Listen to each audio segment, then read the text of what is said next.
Okay, look, I am going to be completely honest with you before we get into it. Triple H, the game, the king of kings, whatever you want to call him, he is one of my favorite wrestlers ever. There's no point pretending otherwise. Without him, I never would have gone to the gym because he inspired me. And when he shed Degeneration X and just became the ultimate badass in like the late 90s, I thought he was the coolest person on the planet. I was hooked, and I know this because when I heard that he was releasing a book about bodybuilding, I lost my mind. I was like, oh my gosh, this is going to be something I go to bed with every night because it will have all the information I need to actually look like Triple H. And if that's not being odd and obsessed, I don't know what is, but it happens sometimes. What you gonna do, brother? This has continued on today because he did have an impact on my life, and I know I'm not alone because every time I talk about Triple H, I get tweets and I get comments saying that other individuals do understand, and it's likely why on an upcoming episode of WWE SmackDown, we are getting a 25th anniversary celebration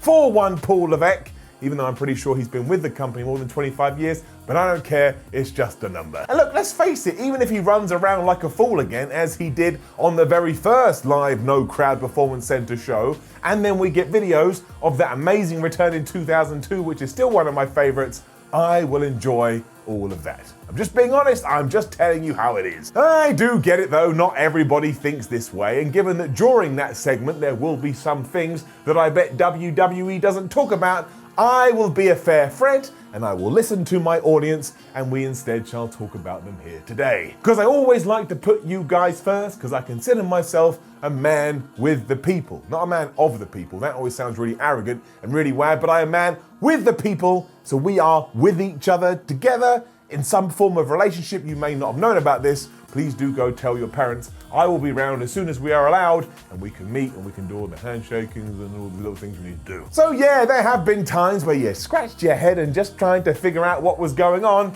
such as everything that happened at WrestleMania 19. And if you know, you know, and if you don't know, well, I would encourage you to go out there and do some Googling. You have quite the day ahead of you. But opponent Booker T was treated in a way that would have been hard to justify, even if he had won the feud. But when the showcase of the Immortals did roll around, we didn't see Mr. T as the new WWE Heavyweight Champion, or the World Heavyweight Champion, as it was called then. Instead, we saw him lying on the floor after a pedigree for around about 78,422 seconds as Triple H slowly crawled over to make the pin. As fans, we were like, well, clearly Booker T is going to kick out, but he didn't. So not only had the pedigree kind of killed him, but a lot of terrible things had been said towards the former WCW man, and now he had also just lost.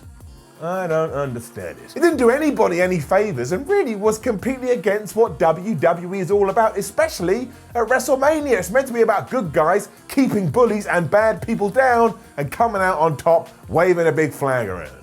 And man, we did not get that. I mean, even everything I've just said is still downplaying this. I would argue it was all a very bad choice. Zoom forward to WrestleMania 25. The confusion was reigning supreme once again. We were going to get a main event of Triple H versus Randy Orton, and don't let the people now try and change the narrative. The build to this was so good, and it had everybody on tenterhooks because it was just so real, and it was so personal, and it was so passionate. I mean, it got to the point where Triple H basically busted into the Viper's house and kicked his ass, but he'd only been doing that because Randy Orton had handcuffed Triple H to a rope and attacked his wife, Stephanie McMahon, and actually kissed her when she was unconscious. I mean, everybody was so pumped for this, like, oh my gosh, they're gonna get to WrestleMania and they're actually gonna try and kill each other. Until they didn't. Because when we got to the show of shows, the biggest wrestling event of the year, Randy Orton and Triple H wrestled. And I don't mean they were performing in a wrestling match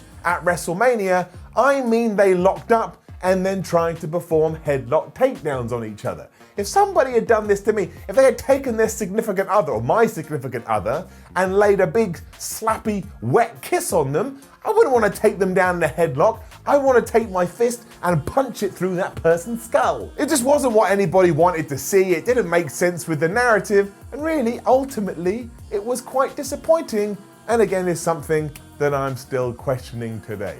Why didn't Triple H just get a sledgehammer and knock Randy Orton's teeth out? it could have been 10 seconds long, and we've probably been talking about it in much better terms right now. And it was kind of similar with Brock Lesnar at WrestleMania 29 during the punishment period, as I like to call it, for the Beast, because of course in the early 2000s he had turned his back on WWE before returning many years later. Every big star had to beat Brock before he was allowed to rise to the top, which obviously happened 12 months after this, but we're not talking about that on this video. But he had already lost to John Cena, and even though Triple H's career was on the line, I remember watching this going, well, you have to let Brock Lesnar win. I need to know he's a legitimate threat because I already know that he is. I saw him in MMA pummeling fools into dust. I wanted Lesnar to feel like a rogue threat who would just roam back into World Wrestling Entertainment and nobody knew what to do.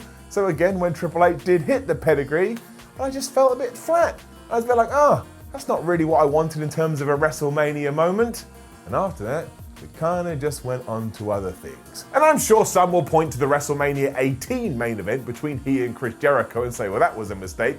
But you're only doing that in hindsight, because at the time, I don't think anybody knew just how much the roof was going to be blown off when The Rock and the Hulk Hogan did tussle. And yeah, when we are talking about D-Generation X reunions, well, it soon became the law of diminishing returns, as it always does. First time it's really exciting, and by time 42, you're like, I feel like I've seen this already, because you have. Nostalgia can only go so far, and really that's nothing to do with DX, that's just to do with how much you do this. It happened to The Shield a few years ago, but the last time we saw The Shield, Roman Reigns, and Seth Rollins, and Dean Ambrose, it's like, oh, cool, it's The Shield. Why didn't we change Roman's music? And there's other issues that the 25th anniversary celebration thing won't talk about, such as when Eric Bischoff just gave him the World Heavyweight title on Raw, when I know me and lots of other fans were excited about doing some kind of cool tournament, and there were main event level feuds against the likes of Vladimir Kozlov and even Roman Reigns at WrestleMania, which didn't exactly hit their intended target. I was there for Roman Reigns versus Triple H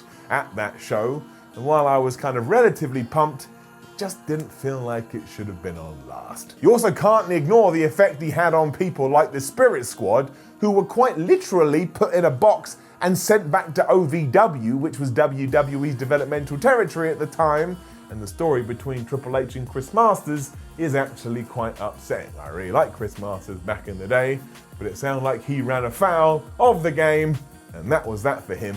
He went from the masterpiece to being a piece of crap. So yeah, none of this will be talked about when it does come down to having a little party, but let's also call a spade and be honest. In 2020, a lot of these same fans that were just disgusted with Triple H's actions back in the day now see him as the savior of the entire industry, especially when it comes to a little nugget known as NXT. And I know a right doesn't always eliminate a wrong, but you can't live too much in the past, because if you do, you'll be missing the present and you'll be missing the future, and really we should just enjoy what we've got right now. Whatever Triple H has morphed into these days is directly speaking to the same type of people that used to roll their eyes every time he would retain the world title, even though there was no need. And there's other names we can throw in there as well. We said about Booker T, there's RVD, there's Scott Steiner, there's Chris Jericho, there's Goldberg, and my word, if you want to waste your day, go and read about the very real life feud between one Bill Goldberg and one Triple H. It will blow your absolute mind. And again, none of these will be talked about when we do get down to the celebration on SmackDown. And I get all of that, I really do, and I agree with a lot of it, but once more, just to be completely transparent, I've still always been a fan of Triple H. And now let's get to the number one, the biggest thing that nobody will talk about on the 25th celebration anniversary party time. Let's all have a little jig. And that, of course, is Katie Vick. And if you don't know what I'm talking about, I'll try and sum it up in one sentence, because I always feel like it has more impact that way.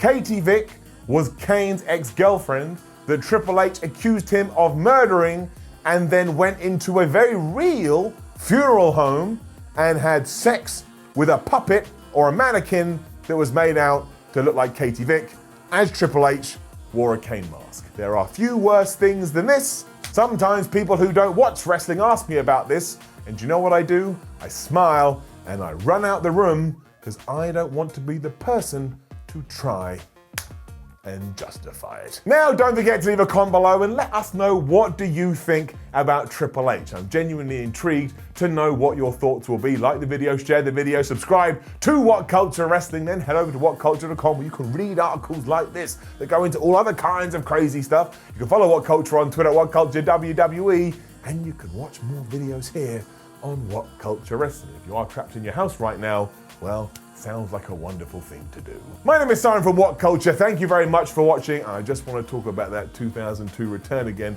for Triple H, where he did come back in Madison Square Garden. Again, I was quite a young guy. I just got into lifting weights. I thought muscles were really, really cool. And then I saw Hunter Hearst Helmsley come back, and he was ginormous. And as much as it inspired my life, I think it almost ruined it, because I was like, I ain't ever gonna look like that. And here we are 18 years later, and I was 100% right.